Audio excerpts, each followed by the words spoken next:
Glória a Deus, glória a Deus. Ainda de pé, abra sua Bíblia em Romanos, carta de Paulo aos Romanos, capítulo 1. Eu não sei quantos viram, mas eu fiz postei um cartazinho, né? Esse é um mês que nós estaremos baseando as nossas mensagens no capítulo 1 da carta de Paulo aos Romanos. Não sei se 3 ou os 4 domingos que ainda temos, mas 3 pelo menos com certeza. E hoje nós vamos estar lendo Romanos capítulo 1, do versículo 1 até o 7, que é a primeira parte que estaremos meditando. Na realidade o Senhor vem me inquietando e colocando no meu coração o desejo de nós estarmos meditando em Romanos capítulo 1, desde o final do ano passado. E eu sabia que era exatamente para esse período nós estarmos meditando nessa palavra tão poderosa. Romanos capítulo 1, a partir do versículo 1 diz assim. Antes de começar a ler, eu preciso dizer aos irmãos que eu vou estar bebendo um pouquinho de água mais do que o normal, porque a garganta realmente está ruim. E eu espero que a tosse não me impossibilite de transmitir a palavra. Diz assim o texto sagrado: Paulo, servo de Jesus Cristo, chamado para apóstolo, separado para o evangelho de Deus, o qual antes prometeu pelos seus profetas nas santas escrituras, acerca de seu filho, que nasceu da descendência de Davi, segundo a carne, declarado filho de Deus em poder, segundo o Espírito de santificação, pela ressurreição dos mortos, Jesus Cristo, nosso Senhor, pelo qual recebemos a graça e o apostolado, para a obediência da fé entre todas as gentes pelo seu nome, entre as quais sois também vós chamados para serdes de Jesus Cristo.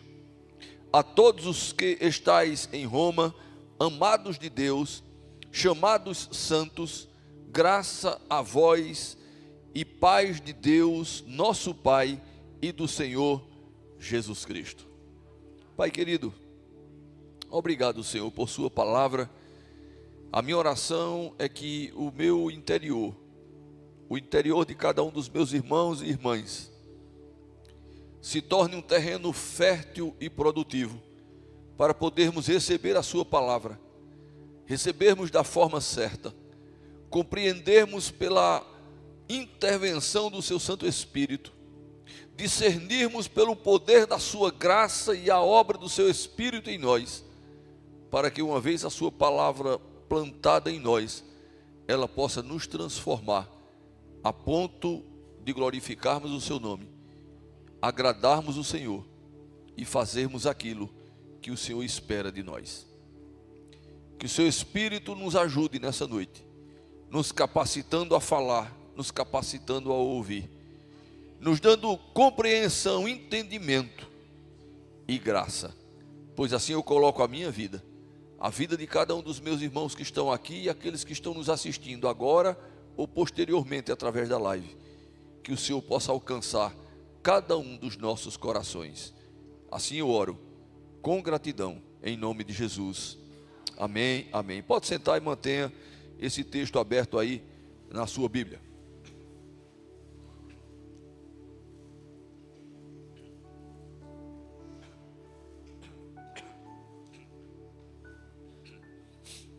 Irmãos, Paulo escreve essa carta aos cristãos que estavam em Roma, por isso que é a carta de Paulo aos Romanos.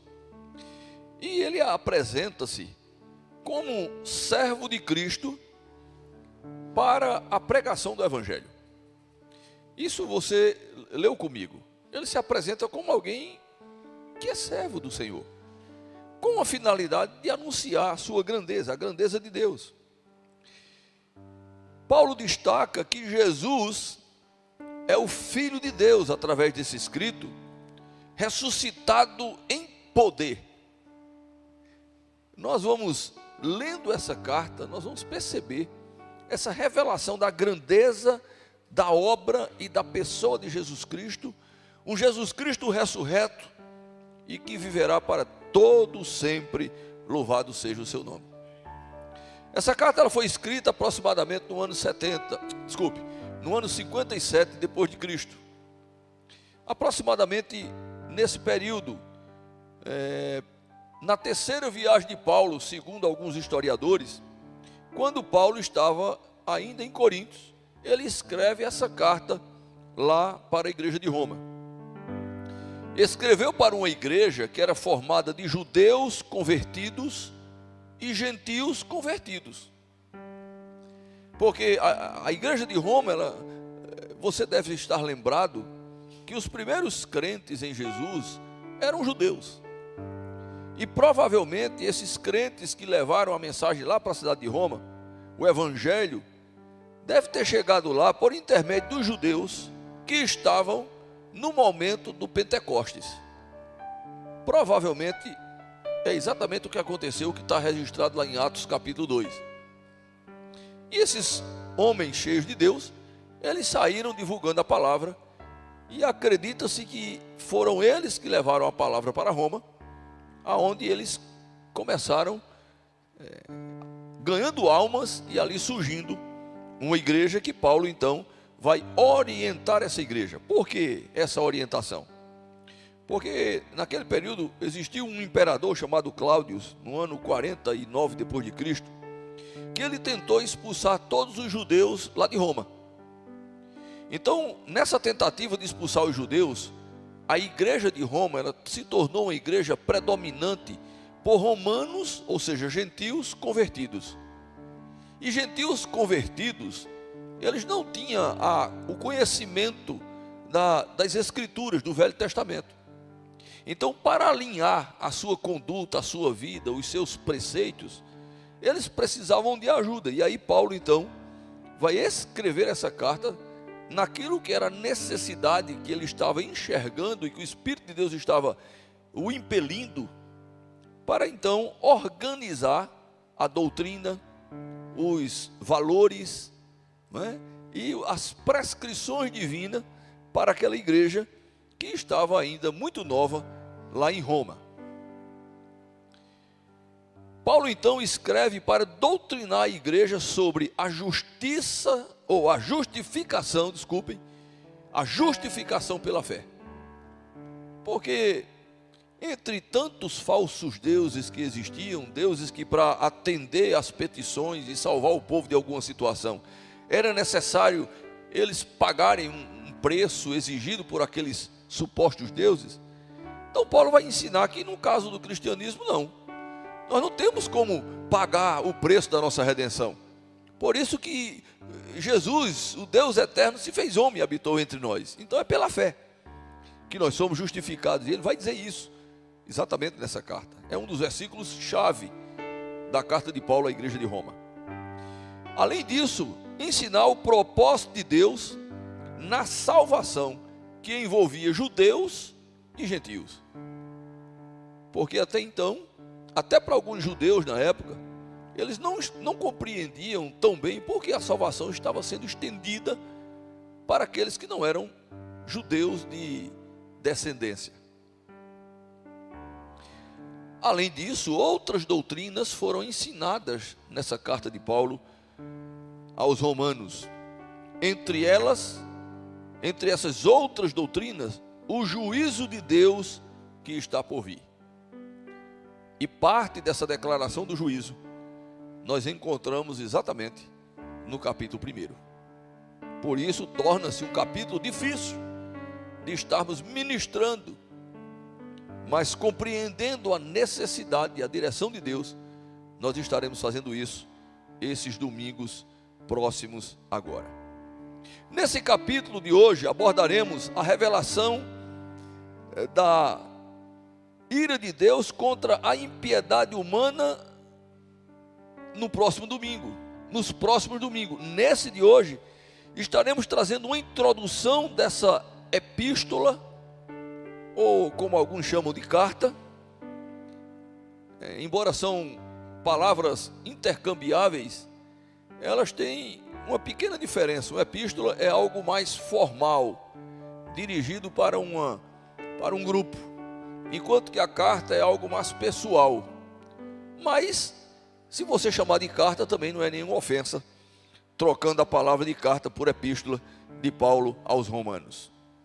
Então, nessa epístola, nós queremos extrair algumas verdades que precisamos observar para praticá-las.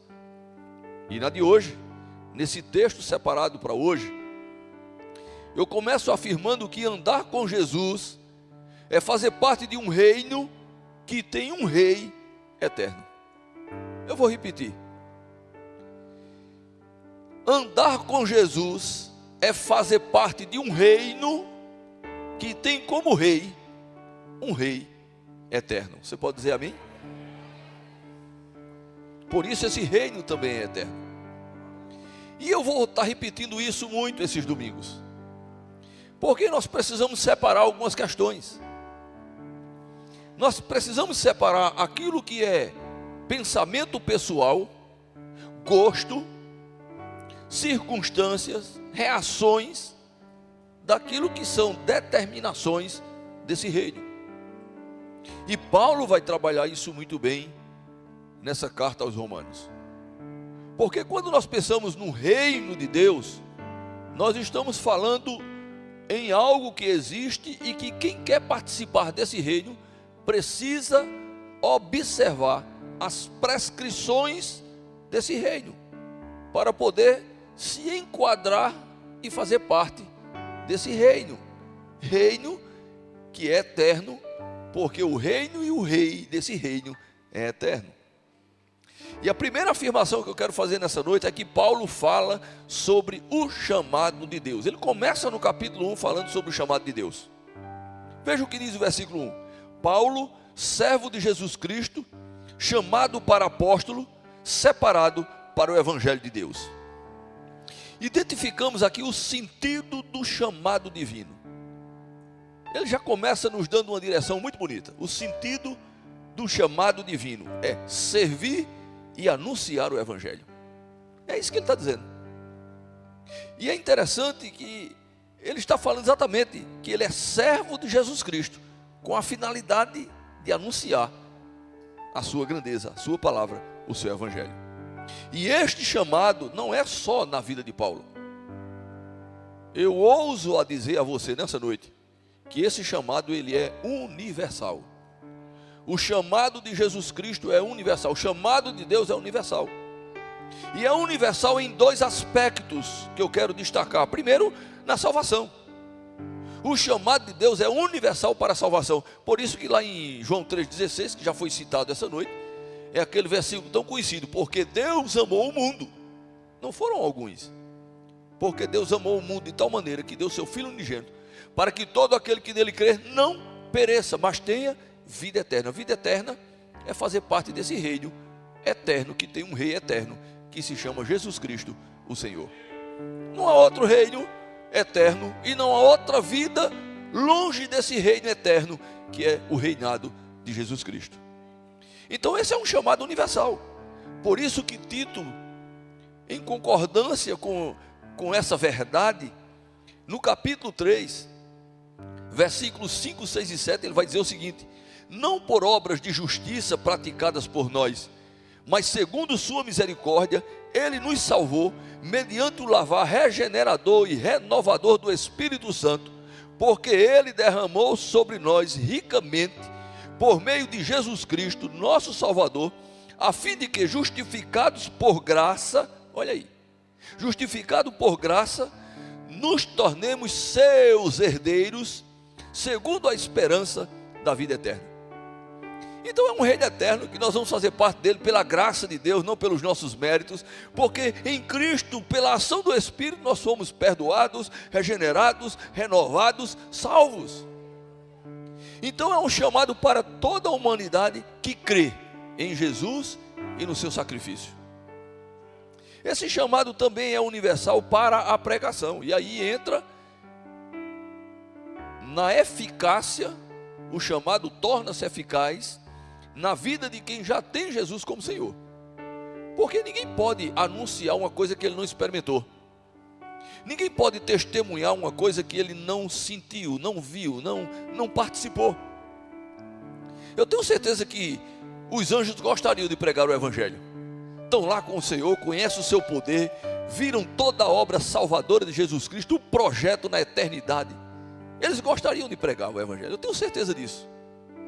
Mas eles não podem pregar o Evangelho, porque eles não experimentaram serem homens caídos que recebem de graça o perdão de um Deus tão maravilhoso. Só quem pode testemunhar, irmãos, é quem participa, é quem passou pela experiência.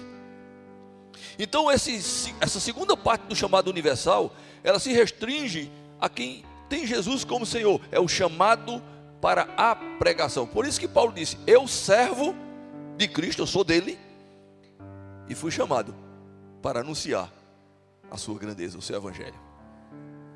Por isso está lá em Marcos 16:15: ide por todo o mundo e pregai o Evangelho a toda criatura. Tem outro texto que diz: ide e fazei discípulos de todas as línguas, raças e povos.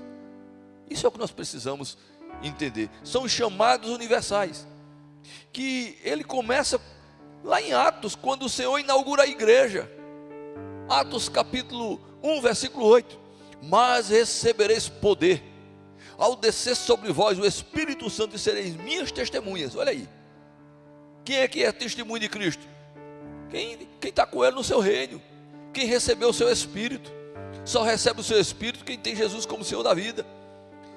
E esse Espírito é derramado sobre nós com a finalidade de nos tornarmos testemunhas, tanto no lugar onde nós estamos, que eles estavam em Jerusalém, como em toda a Judéia, a circunvizinhança, como Samaria, um pouquinho mais distante, e até Caruaru. Está aí, ó, Caruaru na Bíblia, os confins da terra.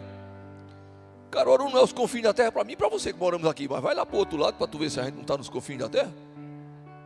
E o Evangelho chegou até mim e até você, porque Deus nos ama. Então nós somos chamados, escolhidos por Deus em Cristo, para uma tarefa extraordinária: a pregação da sua obra salvadora na cruz do Calvário, o que nós podemos chamar de Evangelho, as boas novas. Nós fomos chamados para pregar o Evangelho. É isso que Paulo começa a carta aos romanos, ensinando aquele povo lá de Roma. Olha, vocês não são salvos só para bater no peito e dizer que são salvos. Vocês são salvos pela fé. Vocês agora fazem parte de um povo que tem um rei, e nós somos o povo desse rei. E você foi chamado para anunciar a grandeza desse rei e desse Senhor, desse reino. Esse chamado não é uma criação humana, não é uma ideia humana, irmãos. É um privilégio divino de fazer parte de um novo reino e anunciá-lo aos homens.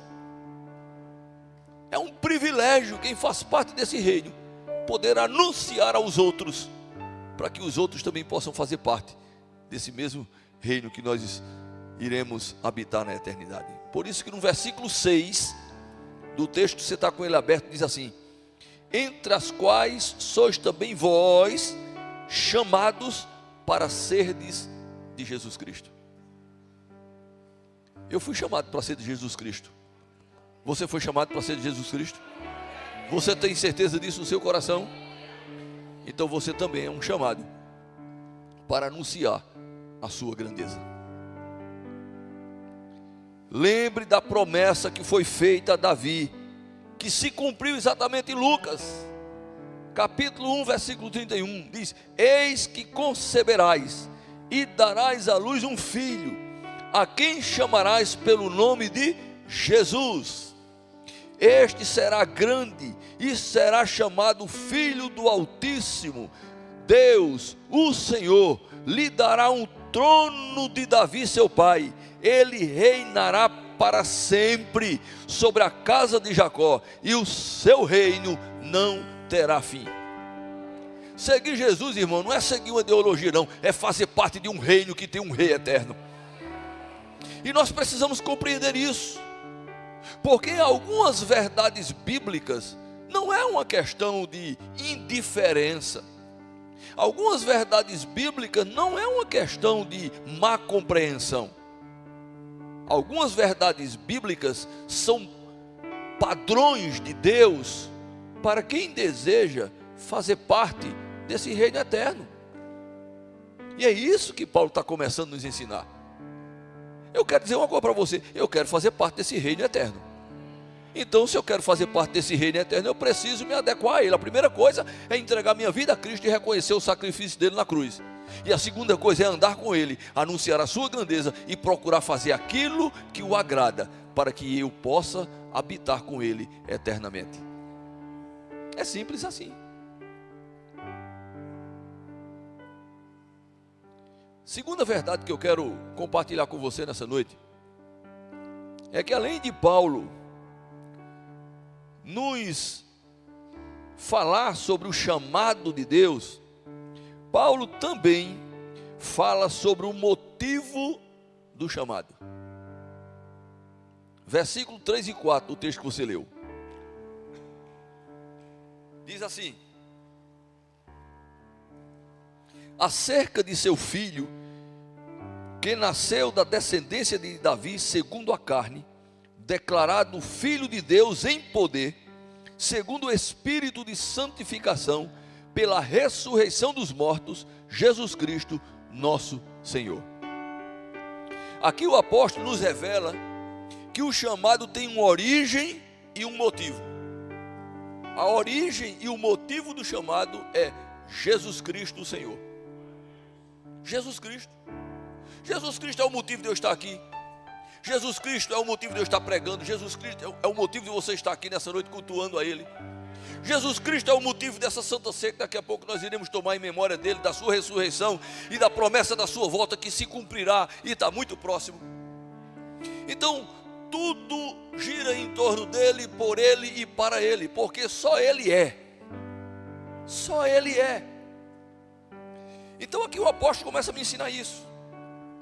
E é revelado tanto a humanidade de Cristo, como a divindade dele. A humanidade, quando ele diz, nascido da descendência de Davi. Ele está dizendo, olha, Jesus Cristo cumpriu a promessa, que do nascimento da mulher nasceria um homem. Não é um espírito, não é uma aparição, não é um vulto, não é uma energia positiva, não. João vai dizer, e no princípio era o verbo estava com Deus e o verbo era Deus, e o verbo se fez carne.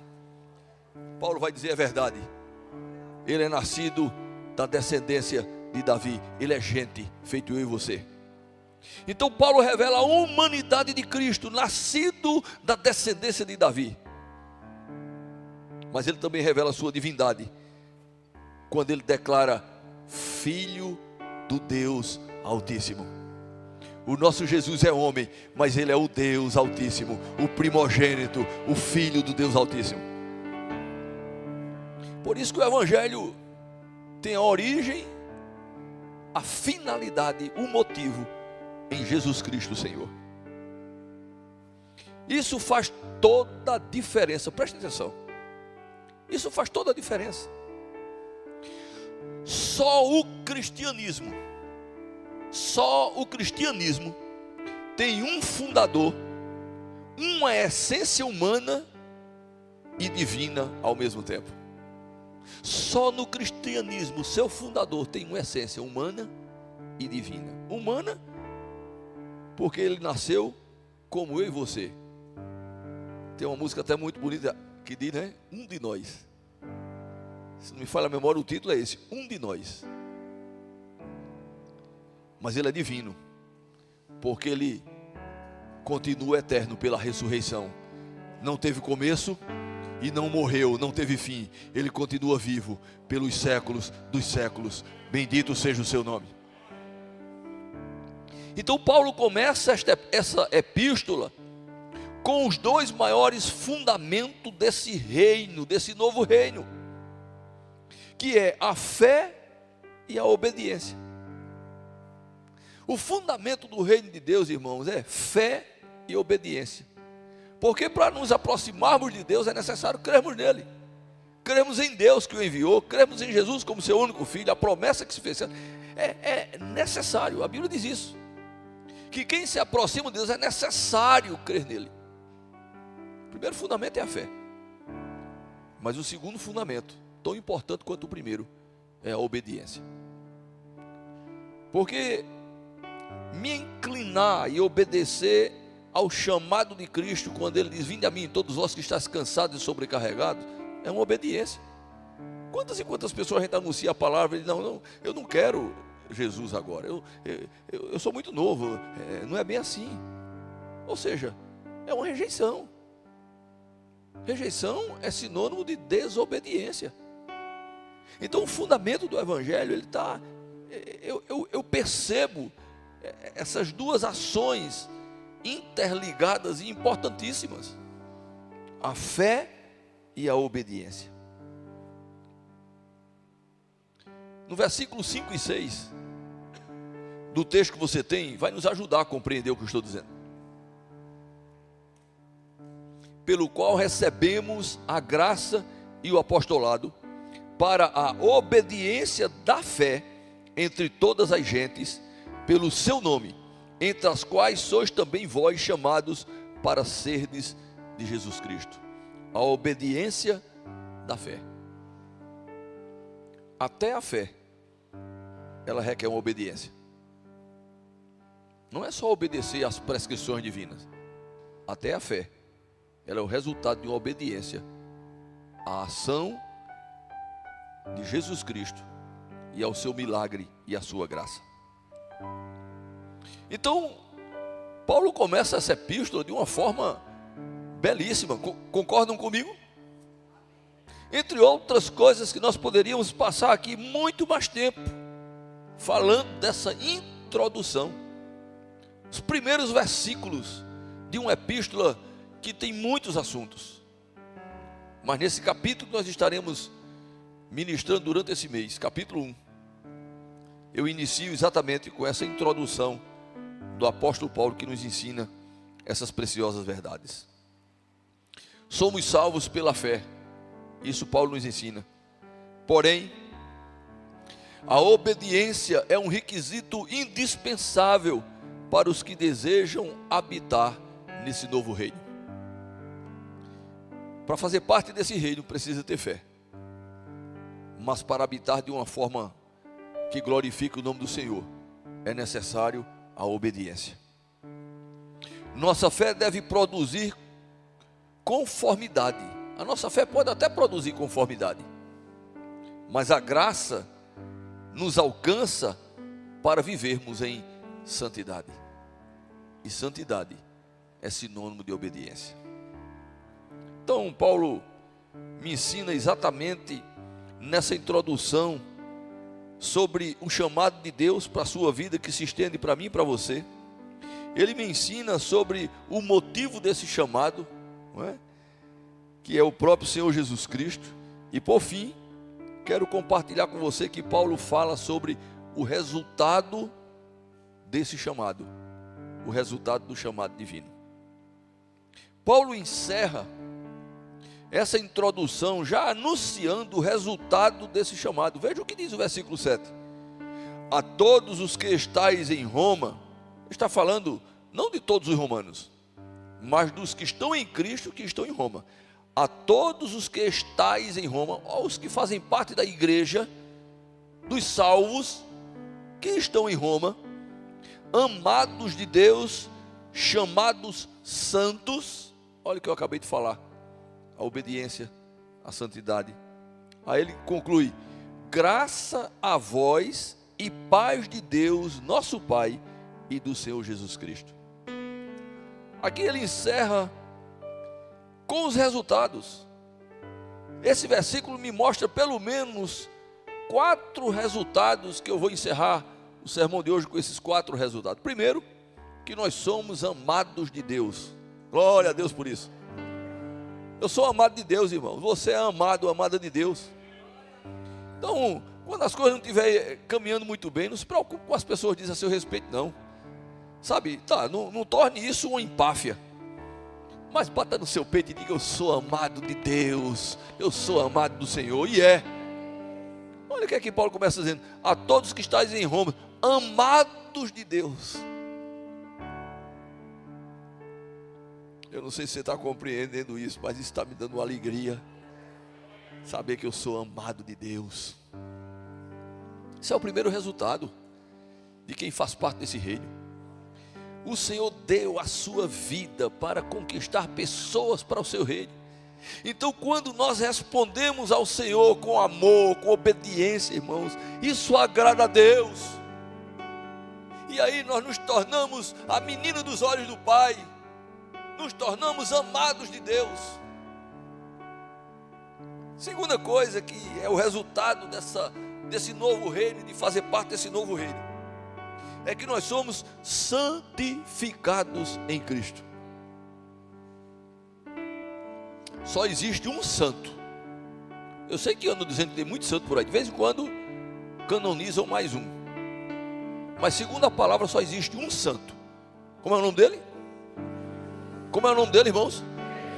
Diga forte para o inferno ouvir. Como é o nome dele? Jesus.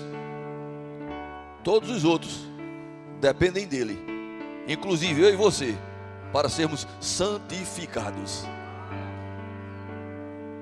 Então, quando a Bíblia no Novo Testamento vai chamar os crentes de santos, não é santo na essência, mas é santos porque fomos santificados naquele que é poderoso para perdoar os nossos pecados e arrancar de nós o pecado que nos condena a uma eternidade sem Deus. Por isso que João Batista, quando o viu chegando para o batismo, disse: eis aí, ó, eis aí.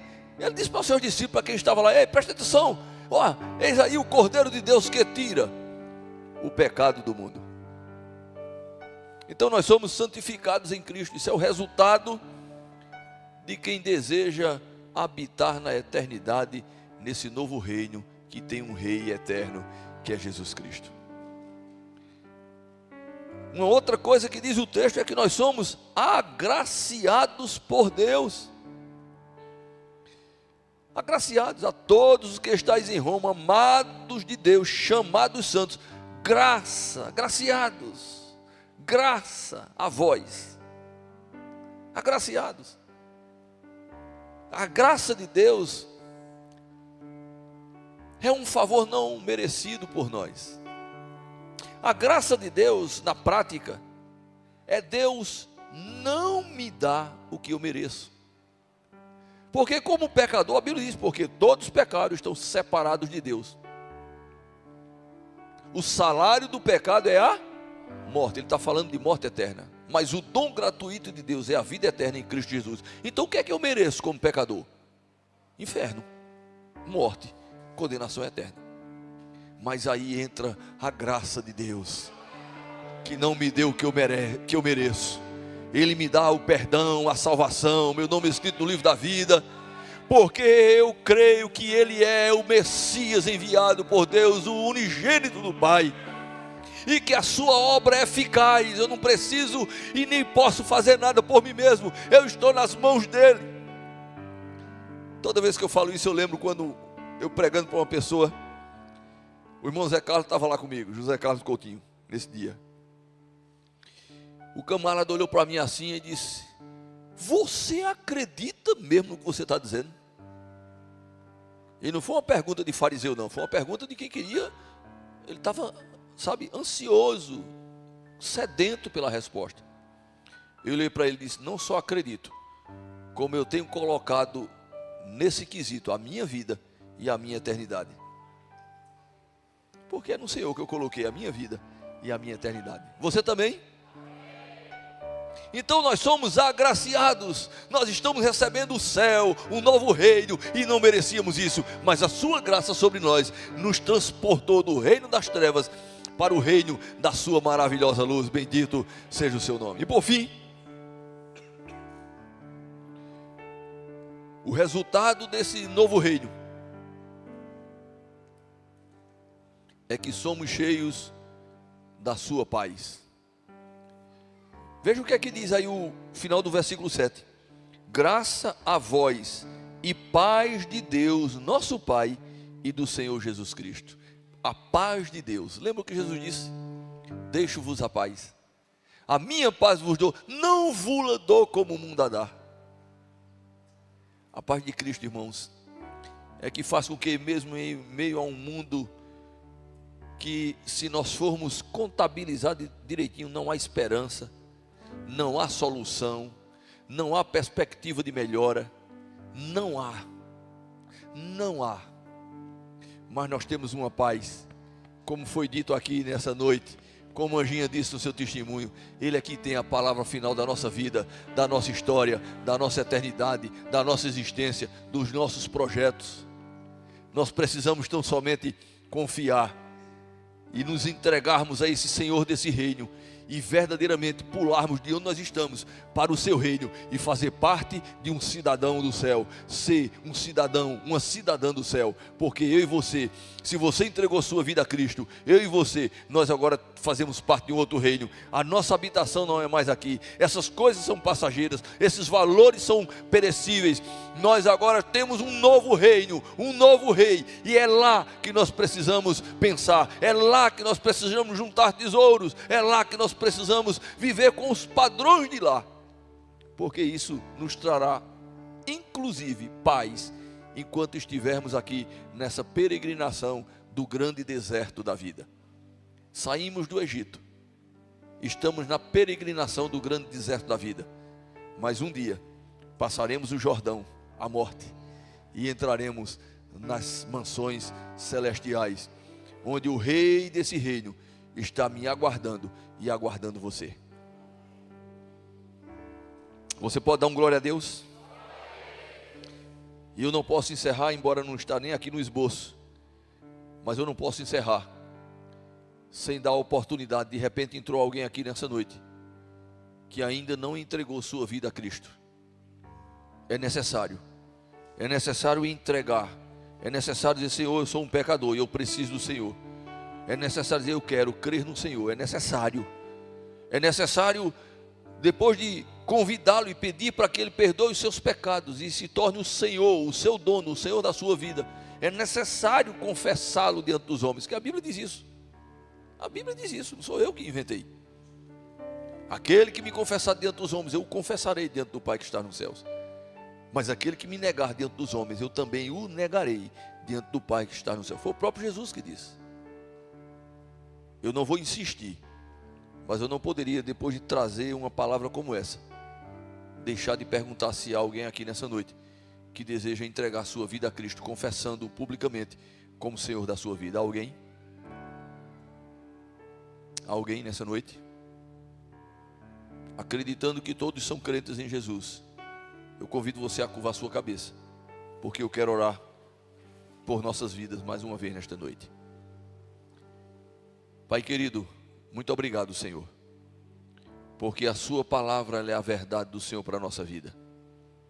Não só as promessas daquilo que nós desfrutaremos, mas a revelação também da sua vontade para vivermos como cidadãos do seu novo reino.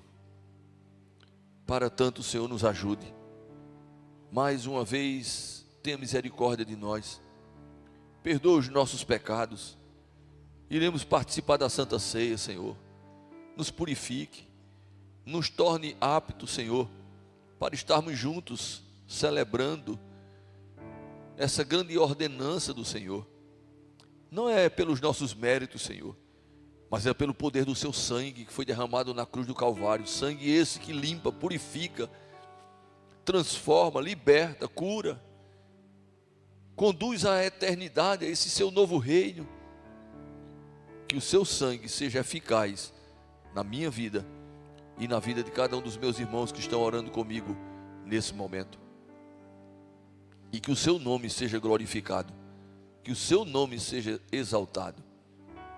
Muito obrigado, Senhor, pela oportunidade que temos de anunciar a sua grandeza, mas também de fazer parte desse seu maravilhoso reino, o maravilhoso reino da sua luz. Ao Senhor seja tributada a honra, a glória, o louvor, a minha, a nossa gratidão. Obrigado, Senhor. Obrigado, Senhor. Assim eu oro por nossas vidas, em nome de Jesus. Amém. Amém.